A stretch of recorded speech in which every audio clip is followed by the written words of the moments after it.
حضرت عبداللہ بن ابی قتادہ رضی اللہ عنہ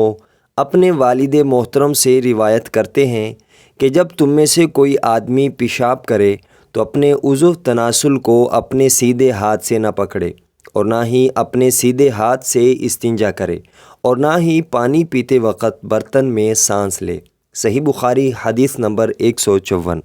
حضرت عثمان رضی اللہ عنہ کے آزاد کردہ غلام حمران رضی اللہ عنہ کا بیان ہے کہ حضرت عثمان بن عفان رضی اللہ عنہ کو انہوں نے دیکھا کہ انہوں نے پانی کا برتن طلب فرمایا۔ انہوں نے سب سے پہلے اپنے دونوں ہاتھوں پر 3 دفعہ پانی کو ڈالا اور ان کو دھویا، پھر اپنے سیدھے ہاتھ کو برتن میں ڈالا اور کلی فرمائی اور ناک میں پانی چڑھایا، پھر 3 دفعہ منہ دھویا اور کونیوں سمیت دونوں ہاتھوں کو 3 دفعہ دھویا، پھر اپنے سر کا مسح فرمایا، پھر دونوں پاؤں کو ٹخنوں سمیت 3 دفعہ دھویا، پھر فرمایا رسول اللہ صلی اللہ علیہ وآلہ وسلم نے ارشاد فرمایا،